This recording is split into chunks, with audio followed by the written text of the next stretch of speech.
Chapter 2, Section 3, Target. I can solve word problems involving inequalities. Number 1. The usual toll charge to use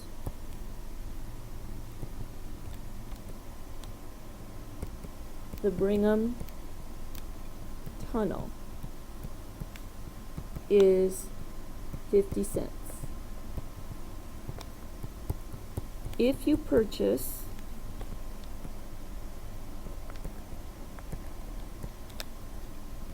a special sticker for $5.50, the toll is only 35 cents. At least how many trips through the tunnel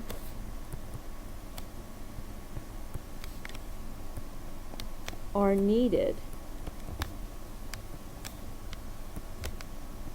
before the sticker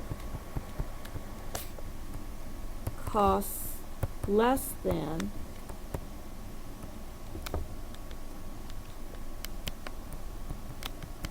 paying each trip separately. Oops. Alright, so the question is how many trips. So we're going to let x be, let x equal number of trips. Okay? And the regular cost is 50 cents, so 0.50x equals cost without sticker. And with the sticker, it's 0.35x plus the $5.50 you spent on the sticker. So that's cost with sticker.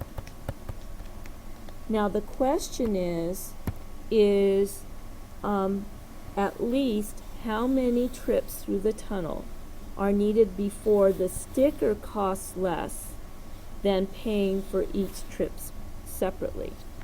So we want to know when 0.50x is more than 0.35x plus 550. Okay, so then we just solve for x. So subtract 0.35x. So that's 0.15x is greater than 550. And then divide by 0.15. Oops. And so we go x is greater than, and we get 36.666. Okay, so we can't go through the tunnel part of the time, so we need at least 37 trips. Okay, so that's the answer. Number 2.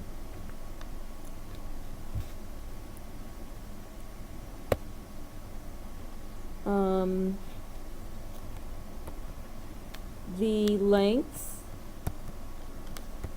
of the legs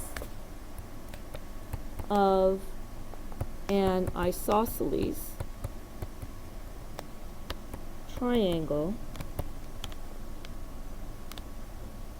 are integers. the base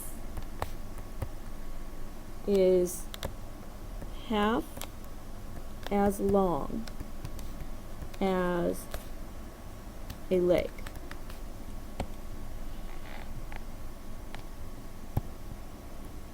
What are the possible lengths of the legs if the perimeter is between 6 units and 16 units? Alright, so first thing you want to do is draw an isosceles triangle. And the thing about isosceles triangle are the legs are the same. And we know that the base is 1/2 the length of the leg. So the perimeter is x plus 1/2 x. And we want that to be greater than 6 but less than 16. So this is going to be 2x plus 1/2 x. Let's go ahead and multiply through by 2 so that we don't have to deal with that fraction. So we're going to multiply the whole equation by 2. So this is 12, 4x plus x, and this is going to be 32. So this is 12. Right, then we're going to divide everything by 5. So this is 2.4.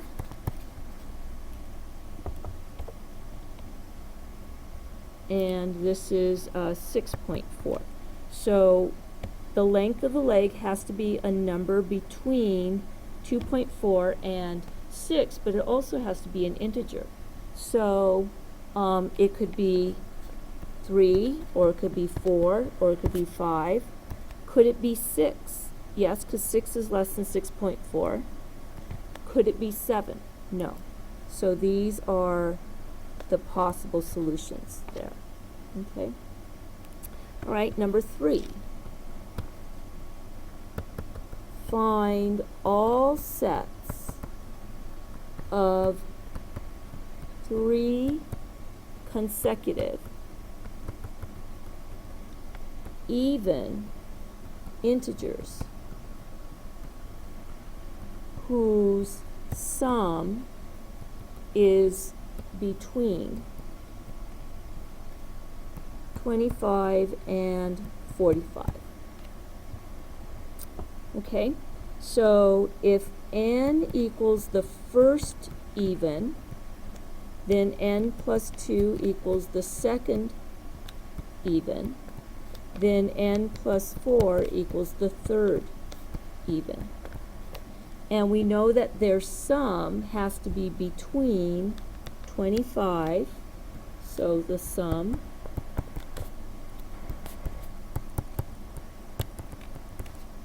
and 45. So now it's just a matter of solving. So this is 25, and this is going to be 3n plus 6. Subtract 6.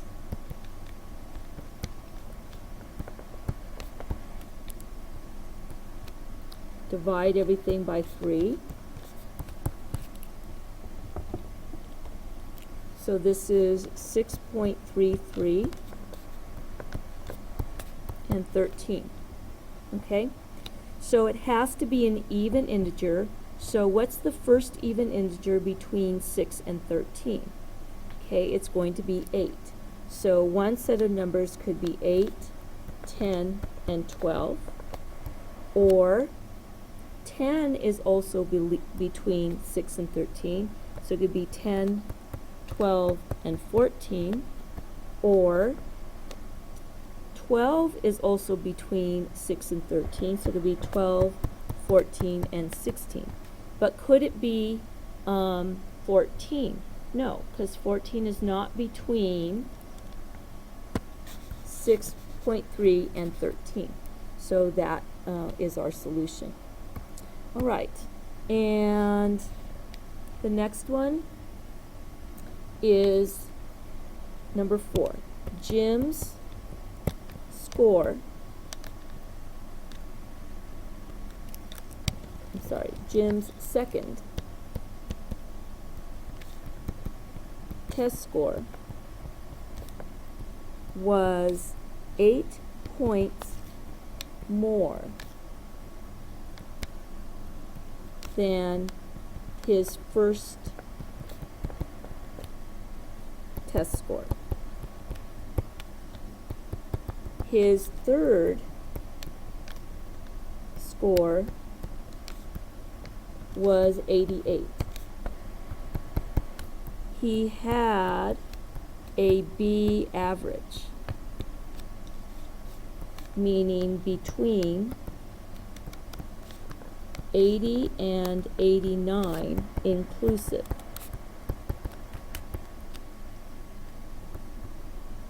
For the 3 tests.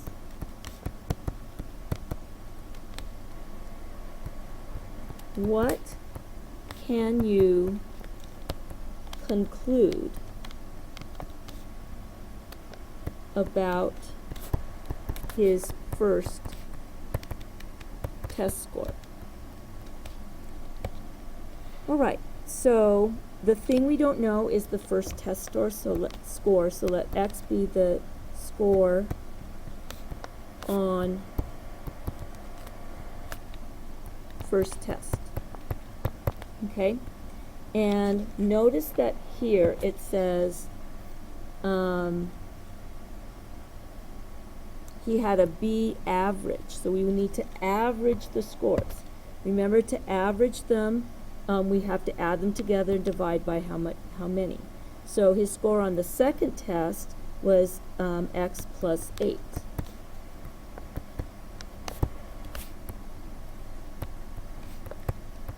And the score on the third test was 88.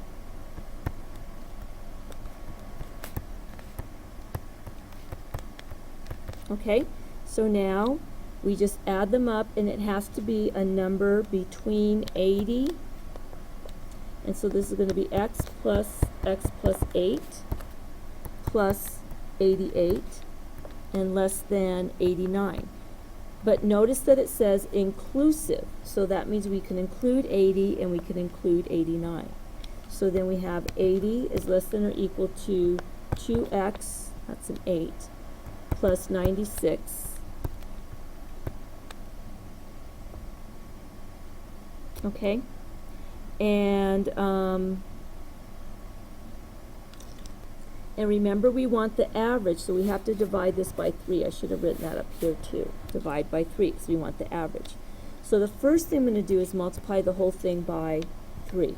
So this is going to be 240 is less than or equal to 2x plus 96. And, whoops.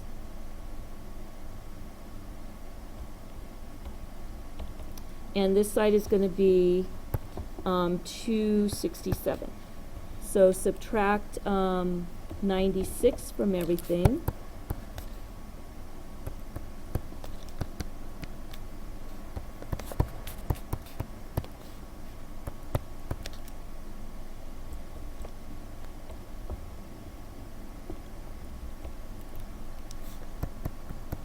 And divide everything by 2.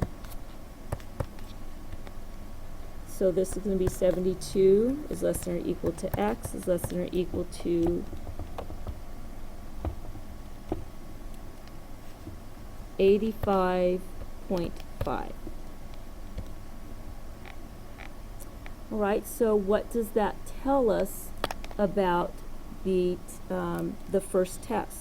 That means it had to have been a score between 72 and 85.5 inclusive.